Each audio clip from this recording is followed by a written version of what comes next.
வணக்கம் நண்பர்களே, இனி வருகின்ற நாட்கள் அனைத்தும் நல்ல நாளாக மாறட்டும். முருகப்பெருமனின் அருளால் உங்களுடைய வேண்டுதல் பிரார்த்தனை எதுவாக இருந்தாலும் நிச்சயம் நிறைவேறுங்க. இன்னைக்கு இந்த ஒரு வீடியோ பதிவில் எதை பற்றி பார்க்க போகிறோன்னா, எந்த ஒரு காரியமாக இருந்தாலும் தொடங்குவதற்கு முன்னாடி நம்ம வழிபடக்கூடிய ஒரு தெய்வம் தான் விநாயகருங்க. விநாயகருக்கு பார்த்தீங்கன்னா எளிமையான முறையில் அருங்கம்புல் மாலை சாற்றி வழிபட்டாலே நிச்சயம் உங்களுடைய வேண்டுதல் நிறைவேறும். இந்த மங்களகரமான மாசி மாதத்தில் அமைந்த சங்கடஹர சதுர்த்தியன்று நம்ம வாழ்க்கையில் இருக்கக்கூடிய கஷ்டங்கள் நீங்கள் எந்த முறையில் வழிபடலாம். மேலும் இந்த சங்கடஹர சதுர்த்தினால் விரதம் இருந்து வழிபடுவதால் நமக்கு கிடைக்கக்கூடிய பலன்கள் என்னன்னு தெரிஞ்சுக்கலாங்க. விநாயகரை வழிபடுவாங்க பார்த்தீங்கன்னா இந்த ஒரு வழிபாட்டை தொடர்ந்து செய்து வந்தாலே நிச்சயம் பல மாற்றங்களும் வாழ்க்கையில் செல்வ செழிப்பு மகிழ்ச்சி உண்டுங்க. நீங்கள் புதியவராக இருந்தீங்கன்னா மறக்காம சேனலை சப்ஸ்கிரைப் பண்ணிட்டு கூடவே இருக்க பெல் பட்டனை கிளிக் பண்ணிக்கோங்க. தனிப்பட்ட முறையில் உங்கள் ஜாதக ரீதியாக இருக்கக்கூடிய பிரச்சனைக்கு சரியான ஒரு பரிகாரத்தை பெற்றுக்கொள்ள வீடியோவில் பார்த்தீங்கன்னா டிஸ்கிரிப்ஷனில் ஃபோன் நம்பர் கொடுத்துருக்கோம். அந்த நம்பருக்கு நீங்கள் கால் பண்ணி தெரிஞ்சுக்கலாம். பொதுவாகவே பார்த்தீங்கன்னா மாசி மாதம்னா கும்ப மாதம்னு சொல்வோம். கும்பத்தில் தான் சூரியன் வரக்கூடிய மாதம் மாசி மாதமாக அழைக்கிறோம். எல்லா தெய்வங்களுக்கும் சிறப்பான ஒரு மாதம் தாங்க இந்த மாசி மாதம். இந்த மாசி மாதத்தில் வரக்கூடிய சங்கடஹர சதுர்த்தி இன்னும் விசேஷங்க. இந்த நாளில் எந்த வேண்டுதல் வைத்தாலும் நிச்சயம் விநாயகர் பற்றினா நிறைவேற்றி தருவார். சந்திரன் விநாயகரை நோக்கி தவம் இருந்து அவருடைய அருளை பெற்றதும் சந்திரனுக்கு விநாயகர் தரிசனம் தந்தருளிய நாளும் இந்த மாசி மாதம் தேய்பிரை முடிந்து பார்த்திங்கன்னா 4வது நாளாகுங்க. இதே தான் நம்ம சங்கடஹர சதுர்த்தின்னு சொல்கிறோம். இந்த நாளில் பார்த்தீங்கன்னா சந்திரன் உதயமாகும் போதே சதுர்த்தி திதி இருப்பது ரொம்ப சிறப்பாக அமைந்திருக்கு. மேலும் பார்த்தீங்கன்னா ஆங்காரகன்னு சொல்லக்கூடிய செவ்வாயும் இந்த நாளில் தாங்க சங்கடஹர சதுர்த்தி என்று விநாயகருக்கு பார்த்தீங்கன்னா விரதம் இருந்து வழிபட்டு நவகிரகங்களில் பார்த்தீங்கன்னா ஒருவராக இருக்கக்கூடிய பதவியை பெற்றார். சந்திரன் சதுர்த்தியில் விரதம் இருந்து சங்கடம் நீங்கியதாலே இந்த விரதம் சங்கடஹர சதுர்த்தி விரதம்னு சொல்கிறோம். அந்த வகையில் இந்த வெள்ளிக்கிழமை நாளில் வரக்கூடிய சங்கடஹர சதுர்த்தி ரொம்பவே அபூர்வ சக்தி வாய்ந்த நாளாக இருக்குது. இந்த மாசி சங்கடஹர சதுர்த்தியில் மாலை நேரத்தில் விநாயகரை தரிசித்துட்டு கணபதி பெருமாளுக்கு அருங்கம்புல் மாலை சாற்றி வழிபடுங்க. மேலும் ஜாதகத்தில் பார்த்தீங்கன்னா இந்த நேரத்தில் சந்திரன் செவ்வாய் பலம் குன்றி இருப்பவங்களும் கட்டாயம் இந்த சங்கடஹர சதுர்த்தி வழிபாட்டை மேற்கொள்வது ரொம்ப நல்லது. உத்தராயண புண்ணிய காலத்தில் வரக்கூடிய இந்த மாசி சங்கடஹர சதுர்த்தியில் விரதம் இருந்து விநாயகரை வழிபடுவது அனைத்து விதமான பிரச்சனைகளுக்கோ தீர்வு அளிக்குங்க. மேலும் இந்த நாளில் காலையில் எழுந்து குளிச்சுட்டு விநாயகரை வழிபட்டு உங்களுடைய விரதத்தை தொடங்கலாம். இல்லாதவங்க ஒருவேளை உணவு உண்டு விரதம் இருக்கலாங்க. மாலையில் மீண்டும் நீராடி விநாயகர் வழிபாட்டில் ஈடுபடுங்க. வீட்டில் விநாயகருடைய வழிபட்டிங்கன்னா ஏற்கனவே வீட்டில் விநாயகர் விக்கிரமோ படமோ இருந்தால் அது பூஜை செய்து வழிபடுங்க. இருந்தாலும் மஞ்சளில் இந்த நாளில் பிள்ளையார் பிடித்து அதற்கு பூஜை செய்து அதற்கு பின் படம் இல்லைனா விக்கிரகத்துக்கு பூஜை செய்ய வேண்டும். விநாயகருக்குரிய அஷ்டோந்தரங்களை சொல்லி வழிபடலாங்க. மேலும் விநாயகர் அகவால் போன்ற தமிழ் பாடல்களை பார்க்கலாம். விநாயகருடைய நாமங்களை சொல்லி அருங்கம்புல் மாலை விநாயகரை வழிபடுவதால் உங்களுக்கு இருக்கக்கூடிய பிரச்சனைகள் படிப்படியாக விலகிடுங்க. மேலும் பார்த்தீங்கன்னா நம்முடைய வாழ்க்கையில் இருக்கக்கூடிய சங்கடங்கள் அனைத்தும் தீர்த்து வைக்கக்கூடிய ஒரு தெய்வம் தாங்க இந்த விநாயகர். அப்படிப்பட்ட விநாயகர் பெருமாளை வழிபாடு செய்தாலே உகந்த நாளாக இந்த தேய்பிரையில் வரக்கூடிய சதுர்த்தி திதி அமைந்திருக்குங்க. இதனால் தான் தேய்பிரையில் வரக்கூடிய சதுர்த்தி நம்ம சங்கடஹர சதுர்த்தின்னு கொண்டாடுறோம். அந்த வகையில் இந்த சங்கடஹர சதுர்த்தி வெள்ளிக்கிழமை அன்று வந்திருப்பது உங்களுக்கு இருக்கக்கூடிய பணம் தொடர்பான அனைத்து விதமான கஷ்டங்களையும் தீர்த்து வைக்கக்கூடிய நாளாக இருக்குது. தவறாமல் விநாயகரை வழிபடுங்க. நம்முடைய வாழ்க்கையில் ஏற்படக்கூடிய அனைத்து விதமான தடைகளையும் கஷ்டங்களையும் தீர்க்கக்கூடிய ஒரு வல்லமை படைத்த தெய்வம்னா அது விநாயகர் மட்டும்தாங்க.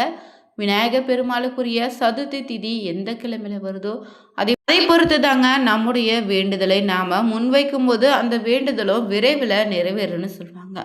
அந்த வகையில் வெள்ளிக்கிழமையில் சுக்கிர பகவானுக்குரிய வெள்ளிக்கிழமை என்று சங்கடஹர சதுர்த்தி அமைந்திருப்பது நம்முடைய பண கஷ்டத்தை நீக்கக்கூடிய நாளுங்க.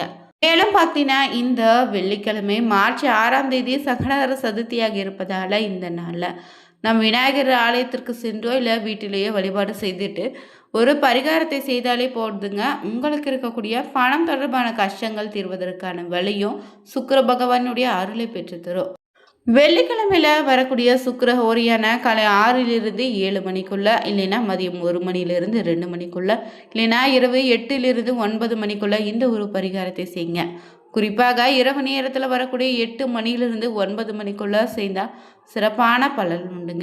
இந்த நாள் பார்த்தீங்கன்னா சுக்கிர பகவானுக்குரிய தானியம்னு சொல்லக்கூடிய வெள்ளை மூச்சியை நீங்கள் வெள்ளிக்கிழமை நாளில் வாங்கி வந்து தெய்வத்துக்கு சமர்ப்பணம் செய்து வழிபட்டாலே சுக்கிரனுடைய அருளை நீங்கள் பெறலாம். ஆனால் அந்த வகையில் இந்த சங்கடஹர சதுர்த்தி நாளன்று வெள்ளை மூச்சியை பயன்படுத்தி இந்த ஒரு பரிகாரம் செய்து பாருங்க, கூடுதல் பலன் உண்டு.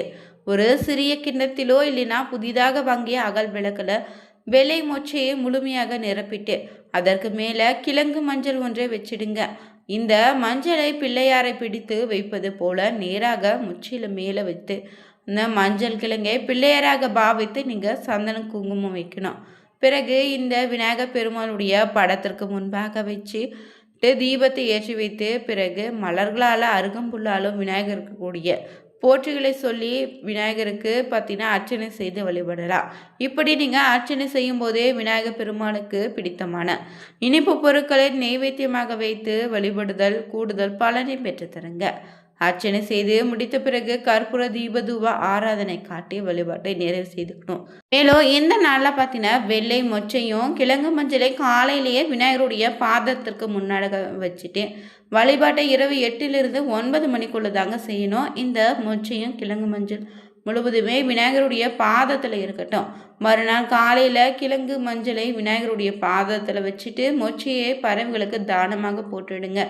இப்படி நீங்கள் விநாயகருடைய பெருமாளை வெள்ளிக்கிழமை வரக்கூடிய சங்கடஹர சதுர்த்தி என்று வழிபாடு செய்யும் போது உங்களுடைய பணம் தொடர்பான கஷ்டங்கள் சங்கடங்களும் நிச்சயம் தீரும்.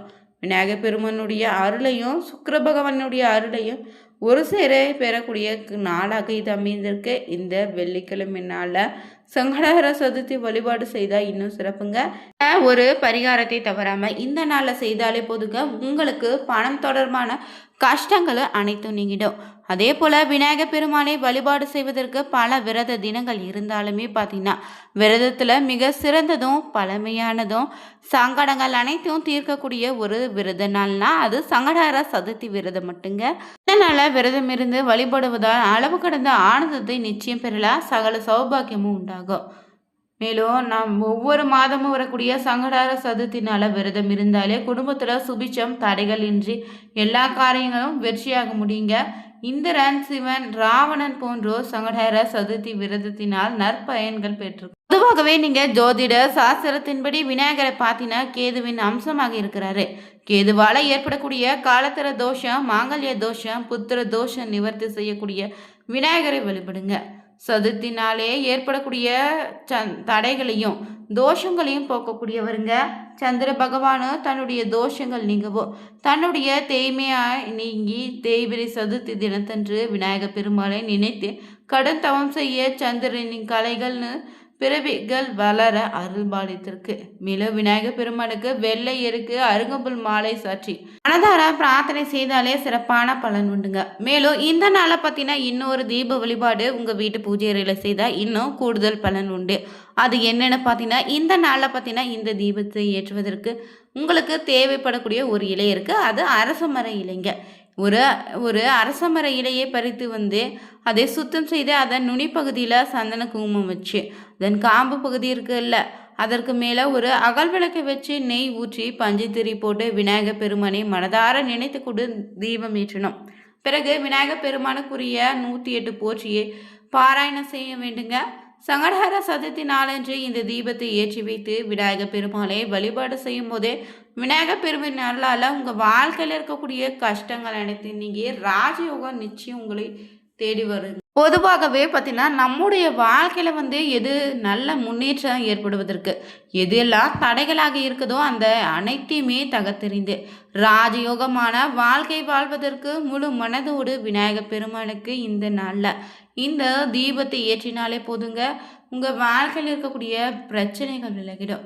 அதே போல் விநாயகருக்கு விரதம் இருக்க நினைச்சிங்கன்னா இந்த நாள் அதிகாலை எழுந்து குளிச்சுட்டு விநாயகர் படத்துக்கு முன்னாடி பார்த்தீங்கன்னா நெய் தீபம் ஏற்றி வைத்து நாள் முழுவதும் மனதார பார்த்தீங்கன்னா விநாயகருடைய நாமங்களை சொல்லி கொண்டே இருக்கலாம்.